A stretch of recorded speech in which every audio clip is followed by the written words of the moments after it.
தங்கராஜ் ஒரு கேன கிறுக்கனா சரியான கில்லாடி ரவுடியா அப்படிங்கிறத காமெண்ட்ஸில் சொல்லிடுங்க ஃப்ரெண்ட்ஸ். அன்பான இனிய உறவுகளே, உங்கள் பொண்ணான கையால் வீடியோக்குள்ளே போகிறதுக்கு முன்னாடி ஒரு லைக்கை போட்டு சப்ஸ்கிரைப் பண்ணி நம்ம சேனலுக்கு ஒரு ஆதரவு கொடுங்க ஃப்ரெண்ட்ஸ். இப்போ காட்டுகளை கூட்டிகிட்டு போகிறான். இந்த கேனையை நம்பி எல்லாரும் போகுதுங்க. அவங்க ரேவதி சொன்னது என்னமோ கரெக்டு தான். எனக்கு பதிலாக பேசாமல் இந்த சுரேஷையே கட்டி வச்சுருக்கலாம். ஊண்டா அப்படியே இல்லைன்னா என்னையா நின்று போகிறத பார்த்தியா அப்படின்னு சொல்லிட்டு வேறு வழியே இல்லைன்னு சொல்லிட்டு காட்டுக்குள்ளேயும் போகுதுங்க. உண்மையிலே இந்த கட்டத்தில் ஒரு பதிவு பண்ணணுங்க. நேற்று ப்ரொமோவில் பார்த்தது யாருக்கெல்லாம் பிடிச்சிருந்துச்சின்னு சொல்லுங்கள். நேற்று நான் இந்த ப்ரொமோவை பற்றி நான் போடலை, ஆனால் செம்ம சீனுங்க. உண்மையிலே அப்படி அக்கா புருஷனை பிடிச்சி அண்ணன் சொன்னதில் என்ன தப்பு இருக்குது அப்படின்னு கேட்டார் பாருங்கள். ஒரு கேள்வி கேட்டாலே ஒரு வார்த்தை அப்படின்னு ஒரு பாட்டு இருக்குது, கேட்டாலே ஒரு கேள்வின்னு. அந்த மாதிரி தங்கராஜ் ஆடி போகிறாருங்க. இப்போவும் அது மாதிரி தான். இப்போ இவங்க நான் வர்றீங்களா வரலையா, வாக்கிங் போகணும், வீட்டுக்குள்ளே கிடக்கிறது நான் இருக்கேன் அப்படின்னு சொல்லிட்டு இவங்க பேச்சை யார் பேச்சையும் கேட்காம தங்கராஜ் தலைமை தாங்கி கூப்பிட்டு போனாங்க. போகிற இடம் எல்லாமே திக்குமுக்காக இருக்குது, வெறும் காடு கரணிமா இருக்குது. என்ன பண்ணுறது தெரியல. இப்போ சரி வேணாம் ரிட்டன் திரும்புவோம் அப்படின்னு பார்த்தாலும் அதுக்கும் வழி தெரியல. இப்போ எங்கிட்டு போகிறது? நாங்கள் அப்போவே சொன்னோம், கேட்டிங்களா? ரேவதி சும்மா விட்டு வைக்கிறதுல நல்லா விளாசி தள்ளுது. அவங்க விளாசினால விளாசாட்டியும் தங்கராஜும் அப்பப்போ நல்லா ரொமான்ஸ் தாங்க கொடுக்குறாரு. உன்னை நான் நல்லா வச்சுக்கிறேனா அதனால தாங்க கேட்டேன், இவன் கேனேனா கிறுக்கனா இல்லை வில்லனா அப்படின்ட்டு. வில்லனா பார்த்தா அப்படின்னு முறைச்சிக்கிறாரு. இந்த முறைப்பு எல்லாம் யாருக்கிட்ட? அந்த பாக்கியராஜுக்கிட்டையும் அப்புறம் யார்கிட்டங்க மாமியார்கிட்ட தாங்க காமிக்கிறாரு. அப்புறம் சும்மா மண்ணு முட்டின்னு தான் சொல்லணும். இப்போ என்ன பண்ணலாம்? சரி எப்படியாவது நம்ம போகணும், நம்ம தங்கியிருக்க இடத்துக்கு போகணும் அப்படின்னு சொல்லிட்டு எல்லா பக்கமும் இங்கிட்ட அங்கிட்டு பார்க்குறாங்க. சரி நம்ம தனித்தனியாக எங்கிட்டாவது பாதை வருதான்னு போய் பார்ப்போமா? நீங்கள் போயிட்டீங்கன்னு சொல்லிட்டு இந்த இடத்துல பாதை இருக்குது அப்படின்னு எப்படி கூப்பிடுவீங்க அப்படின்னு ரேவதி கேட்க, கரெக்டான பாயிண்ட் தான் அக்கா கேட்குதுன்னு மலருமதி பேச, தங்கராஜ் சிங்கப்படுத்துகிறாளே என் பொண்டாட்டி அப்படின்ட்டு, ஐயோ ரேவதி உனக்கு உண்மையிலே உன் பேரை அறிவுன்னு வச்சுருக்கலாம் அப்படின்னு சொல்ல, இல்லைங்க நான் சொன்னேங்க, இப்போ ஆளாளுக்கு தனியாக போயிட்டா இப்போ நம்ம போன இடத்துல கண்டுபிடிச்சிட்டோம் பாதைன்னு வைங்களேன். அதாவது நீங்களே கண்டுபிடிச்சிட்டீங்க, அப்புறம் அவங்களெல்லாம் எப்படிங்க கூப்பிடுவீங்க? அதுவும் கரெக்டானது தான். ஏன்னா டவர் இல்லையா, டவர் இருந்தால் கூட ஃபோன் பண்ணி நான் இங்கே இருக்கேன் வாங்கன்னு சொன்னால் எல்லோரும் வந்துடுவாங்க. அதனால தாங்க சொன்னேன், நான் வேறு தப்பாக சொல்லலைங்க. சரிடி நீ சொன்னது சரிதான். சரி வாங்க எல்லோரும் ஏதோ ஒன்றாவே போவோம் ஒட்டு மொத்தமாக அப்படின்னு சொல்லி போயிட்டே இருக்காங்க. போக போக போக பார்த்தா எந்த பக்கத்துனே தெரியல, எங்கிட்டு வந்தோம்னே தெரியலையே அப்படின்னு சொல்ல, இங்கிட்டு ஒரு பாதை இருக்க மாதிரி இருக்கே அப்படின்னு இங்கிட்டு போகிறாங்க. அங்கே போனாலும் முட்டை சந்த மாதிரி இருக்குது. இல்லை இங்கிட்டு போவோம் அப்படின்னு சொல்ல, இப்படியே கொஞ்சம் கொஞ்சமாக பார்க்கல. இங்கே சுரேஷ் என்ன பண்ணுறாரு, பெரிய அறிவு மாதிரி தான் அப்படின்ட்டு பார்க்க, என்ன முறைக்கிறீங்க அப்படின்னு இங்கே மதி கேட்க, இல்லை எதா இருந்தாலும் நான் ஒரு புரட்சி பெண் புதுமை பெண் நான் அப்படி இப்படிம்பா, இப்போ எப்படி பாதையை கண்டுபிடி. ஏங்க புரட்சி பெண் புதுமை பெண் அறிவுக்கும் இங்கே தெரியாத இடத்துல திக்கு தசையாத இடத்துல கொண்டாந்து விட்டு சொருகி விட்டுருக்காரு உங்கள் மச்சான். அதுக்கு இதுக்கு என்னங்க சம்மந்தம்?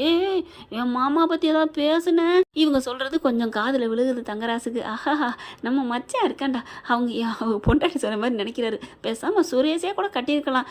என்ன பண்ணுறது, ஆம்பளையாக போயிட்டான் அப்படின்னு நினச்சிக்கிட்டு அந்த பக்கம் தேடுறாங்க. கரெக்டாக அங்கே சீத்தாப்பழம்லாம் இருக்குது, அதை பிடிங்கி திம்மா அப்படின்னு சொல்லிட்டு இங்கே தங்கராஜ் மரத்தில் ஏறிடுறாரு. ஏங்க வேணாங்க, அவங்க அங்கிட்டு போயிட்டுருக்காங்க. சரி போயிட்டு ரிட்டர்ன் வரட்டும், மாப்பிள்ளை போயிட்டு இப்படியே வாங்க, அங்கிட்டு பாதை இருக்குன்னு அப்படியே போயிடாதீங்க.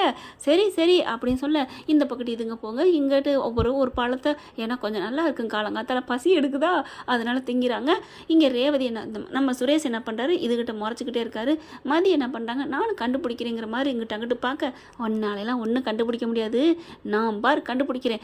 இதோ பாதைங்கெல்லாம் ஜனம் நடமாட்ட மாதிரி தெரியுது, நான் போலீஸ்காரன் அப்படின்னு சொல்லிட்டு போக, போலீஸ்காரனா இந்த பக்கத்து பாதை இருக்குன்னு உங்களுக்கு தெரியுமா, ஏற்கனவே வந்திருக்கீங்களா அப்படின்னு மதி கேட்க, கேள்வி மட்டும் நல்லா கேட்குறேன், நான் கொஞ்சம் அறிவாக யூஸ் பண்ணுவேன்னு சொன்னேன் அப்படின்னு சொல்லி ரெண்டு பேரும் வா நம்ம போய் பார்ப்போம், கண்டுபிடிச்சி என் மாமாட்ட பெருமை சேர்க்கணும், பத்தியா மாமா உன் மச்சான் கண்டுபிடிச்சிட்டேன்னு. நான் போகிறேன் அப்படின்னு திரும்புகிறாங்க. காணோம். ஐயோ என்ன யாரையும் காணோம் அப்படின்னு சொல்ல, அவங்க அங்கிட்ட தேடி கண்டுபிடிக்க போயிட்டாங்க. நம்ம தான் முதல்ல பாதையை கண்டுபிடிக்கணும்.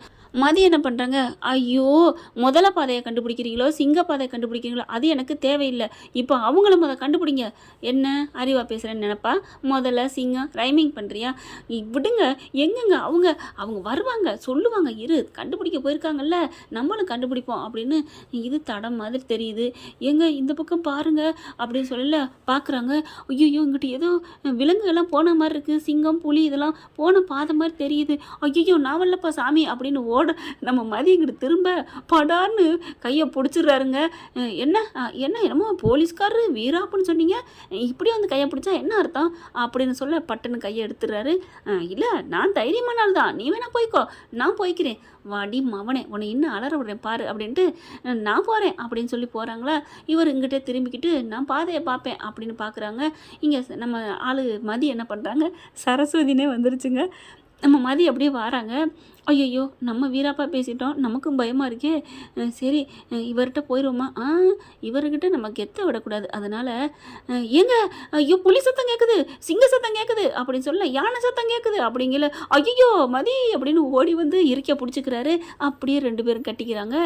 அப்படியே இதுங்களுக்கு ஒன்று காட்டு பிரதேசம், குளிர் பிரதேசம், தொட்டணைக்கிற பிரதேசம், இடம் எப்படி இருக்க கட்டி பிடிச்சிக்கிறாரு. கண்ட இடத்துல வச்சு கையை வச்சு கையை எடுங்க அப்படின்னு சொல்லிட்டு சுதாரிச்சுட்டு கையை தட்டி விடுறாங்க. சே இல்லை நான் ஒன்றும் அப்பெல்லாம் தப்பாலாம், நான் அப்பெல்லாம் உன்னை பற்றியெல்லாம் நினைக்கல, ஒரு பயத்தில் வந்து கட்டி பிடிச்சேன்.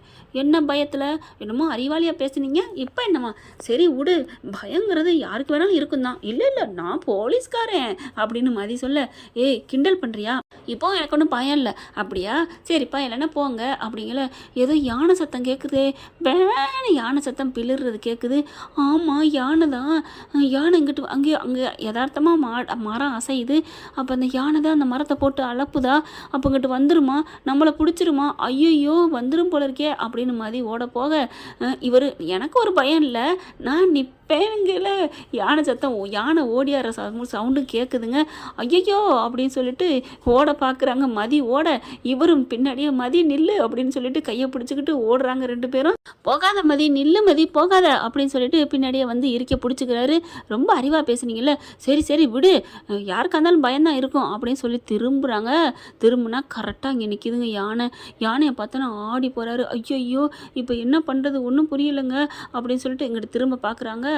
அப்படியே முறைச்சிக்கிட்டு வருதுங்க. வந்தோன்னே என்னங்க அப்படின்னு சொல்லிட்டு வாங்க ஓடுவோன்னு 2 பேரும் கையை பிடிச்சி, மதி என்னை விட்டுட்டு போகாத மதி, ப்ளீஸ் மதி, நான் எது தப்பு பண்ணியிருந்தாலும் மன்னிச்சுக்கோ அப்படின்னு கையை பிடிச்சி ஓடுறாங்க. பின்னாடியே வருதுங்க. பின்னாடியே வந்தால் நல்லா அதோட கை நீளமாக இருக்கு இல்லையா, அப்படியே சுரேஷை பிடிச்சிருது. மதி எவ்வளோ இழுக்கிறாங்க, ஆனால் ஒன்றும் பண்ண முடியலை, பிடிச்சி இழுத்து தூக்கிடுதுங்க. தூக்கின கையோட மதின்னு கத்துறாங்க, என்னை காப்பாற்று அப்படிங்கிற மதி பார்க்குறாங்க. நான் எப்படிங்க காப்பாற்றுறது அப்படின்னு ஓட போகிறாங்க. மதி அப்படின்னு கெஞ்சுறாரா, ப்ளீஸ் மதி என்னை விட்டுறாத மதி, கை விட்டுறாத ப்ளீஸ், உன்னை விட்டால் எனக்கு யாரும் இல்லை அப்படின்னு சொல்ல அப்படியே நிற்கிறாங்க. பாவமாக இருக்குது. நின்ன கையில திரும்பி பார்க்குறாங்க. இது அப்படியே தூக்கி சுற்றிட்டு கீழே போட்டுட்டு காலை தூக்கி வைக்க போகுதுங்க. அப்படியே பார்க்குறாங்க. விநாயகா அப்படின்னு சொல்லிட்டு, பிள்ளையாரப்பா அப்படின்னு சொல்லிட்டு, கணேசமூர்த்தி நீ வந்து கை கொடுக்குற தெய்வம், உன் அம்மாவுக்கு நீ காவல் நின்ற தெய்வம், நீ உன்னை மாதிரி ஒரு தெய்வம் பார்க்கவே முடியாது சொல்லுவாங்க, நீ ஒரு குழந்தையா, நீ எல்லாத்தையும் தூக்கி அரவணைப்பேன்னு கேள்விப்பட்டிருக்கேன், தயவு செஞ்சு என் தாலியை காப்பாற்றிங்க பாரு அப்படின்னு தாலியை கொடுத்து அப்படியே மண்டி போட்டு, என் புருஷனை விட்டுரு, என் புருஷன் பாவம் ஏதாவது பேசியிருந்தாருன்னா மன்னிச்சுக்க, அவர் அப்பெல்லாம் எந்த தப்பும் பண்ண மாட்டார், அவர் நல்லவர், விநாயகா வினை தீர்க்கும் விநாயகனே, பிள்ளையாரப்பா எங்களை காப்பாற்றுப்பா, என் புருஷனை விட்டுருப்பா உன்னை கெஞ்சி கேட்குறேன்ப்பா, நான் வணங்குற அந்த முருகக்கடவுளோட அண்ணன் நீ, உன்னையும் இனிமேல் நான் சேர்த்து வணங்குறேன்ப்பா, முருகா விநாயகா அப்படின்னு சொல்ல அப்படியே முறைக்கிற மாதிரி பார்க்குது. ஓ தெரியாமல் முருகனை சொல்லிவிட்டனோ, இது பார்க்குறேன் சுரேஷ், அடி பாவி சைக்கிள் கேப்பில் முருகனை கூப்பிடுறியடி, விநாயகனை கூப்பிட்டா கரெக்டாக தானடி போணுச்சு அப்படிங்கல.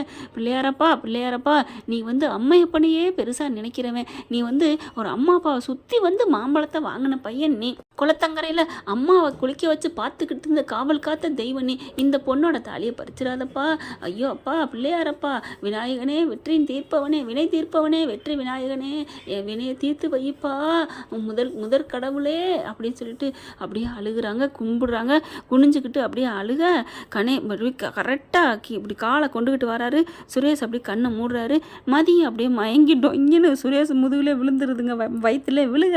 அந்த பாட்டு அவங்க வந்தவர் பிள்ளையாரப்ப போயிடுறாருங்க. இவங்க கொஞ்ச நேரம் கழித்து கண்ணை முழிக்கிறாரு. என்னாச்சு காணோமா அப்படின்னு, எதையும் காணோம். மதி மட்டும் அப்படியே மயங்கி கிடக்க, மதி அப்படின்னு எந்திரிச்சிடறாரு.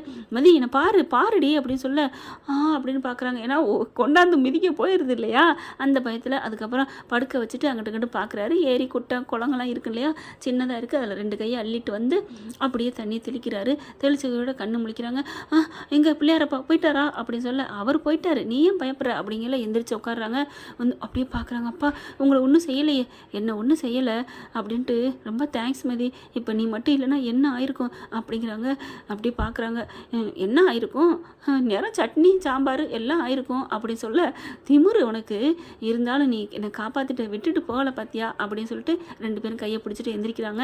வாமதி அப்படின்னு சொல்லிட்டு வரையில் 2 பேரும் ஒதுங்கி தான் வராங்க.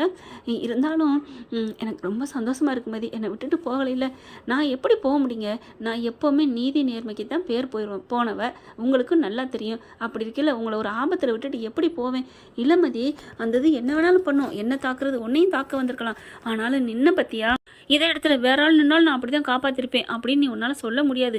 ஏன்னா அந்த மாதிரி நீ இருக்க முடியாது, யாராக இருந்தாலும் பயம் வரும். இந்த கட்டத்தில் நானே அப்படி பண்ணியிருப்பானு எனக்கே தெரியல மதி, என்னை மன்னிச்சிரு, நான் ஏதாவது தப்பு பண்ணியிருந்தா அப்படின்னு கையெடுத்து கும்பிடுறாரு. விடுங்க, அதனால் ஒன்றும் பிரச்சனை இல்லை, நம்ம தேடி போகணும் அப்படிங்கிறாங்க. அது சரி, நீயே மயங்கி விழுந்தையா, எப்படி காலை கொண்டுட்டு வந்துச்சு தெரியுமா, அப்படியே எனக்கே ஒன்றும் பண்ண முடியல, நான் எத்தனை படம் பார்த்துருக்கேன், ஸோ அதே மயங்கி விழுந்துட்டேன் அப்படின்னு மதி சொல்கிறாங்க.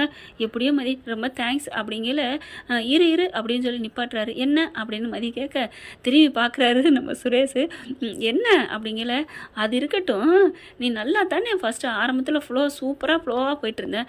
ஆமாம், பிள்ளையாரப்பா விநாயகா வெற்றி விநாயகா அப்படி இப்படின்னு சொன்னேன். ஆமாம், அதுக்கிடையில் ஏன் முருகனை கொண்டாந்து சொருகுனேன், அது தெரியலைங்க, தன்னால் வந்துருச்சு அப்படின்னு சொல்ல, நீ முருகன் சொன்னா அது எவ்வளோ கோவம் வந்துச்சு தெரியுமா, சேச்சா தம்பியை சொன்னால் அதெல்லாம் கோவிக்க மாட்டார், இருந்தாலும் நீ வணங்கிக்கிட்டு இருக்கிற பிள்ளையாரை பற்றி அப்படி இருக்கிற தேவையில்லாமல் நீ வணங்கு வேணாங்கள, இக்கட்டான சூழ்நிலை அவரை சொருகணுன்னு என் தம்பியவா நீ பெருசாக நினைக்கிறேன்னு ஏதாவது நினச்சிட்டா அப்போல்லாம் நினைக்காதுங்க, ஃபீல் ஆகிடாதடி, நீ ஏதாவது அப்படி சொல்லி என்னை ஏதாவது மிதிச்சிட்டு போக தானே அப்படின்னு சொல்ல, ஏங்க அப்படிலாம் சொல்லி தான் நான் கெஞ்சிருப்பேனா, அதான் மாற்றி பேசிட்டேன்ல அப்படி இப்படின்னு, அதையும் நான் கவனித்தேன், இருந்தாலும் இந்நேரம் நான் என்ன ஆயிருப்பேன், சட்னிக்கு சாம்பாரா என்னன்னு தெரியாத அளவுக்கு போயிருந்திருப்பேன்.